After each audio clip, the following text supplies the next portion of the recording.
آقازادتون کارت پایان خدمت رو دارن یا نه؟ نه دیگه، نه کارت پایان خدمت، نه گواهی نامه، نه بیمه، هیچ کدومو نداره. فقط دختر شما رو خیلی دوست دارم. ببینم دانشگاه که رفتن؟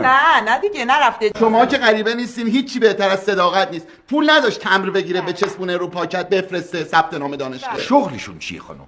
شغلش هیچی بهتر از صداقت نیست. بذاری من همین اولش بگم، هیچ شغلی نداره، هیچ افق نگاهی هم نداشته. یعنی از قبل به آیندهش هم فکر نمی‌کرد پسر من، هیچ وقت هم فکر نکرده. به هیچی هم علاقه نداره، هیچی به هیچی. خب پس وضع مالیتون باید خیلی خوب باشه که نه کار داره نه دانشگاه رفته. نه میگم اصلا نه، من هیچی بهتر از صداقت نیست خدمتتون بگم. نه ما پول نداریم، هیچی. منم مثل پسرم هیچ افقی نداشتم و هیچ آینده‌ای، نگاه به آینده و علاقه‌ای به هیچ شغلی هم نداشتم. می‌خواستیم رو پای خودش وایسته پسرم، بهش هیچی ندادم، اونم که نمیتونه واسه. یعنی نتونستن رو پای خودشون بیستن؟ نه هیچی بهتر از صداقت نیست. نه اصلا پا نداره پسر ما، تکیهش میدیم به دیوار که آفتاب بخوره صبح دم پنجره، هیچی نداره. خب هرچی ما مهریه سنگی میذاریم به هر به خودتون رو سبک میکنین. نه دقیقاً. هیچی نداره، بعدا نمیتونه بده، شما دستتون به هیچ جا بندید.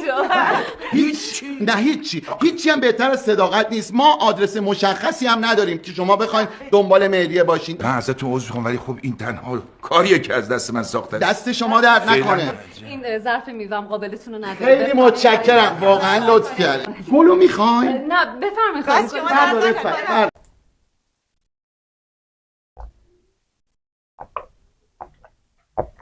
No reaction.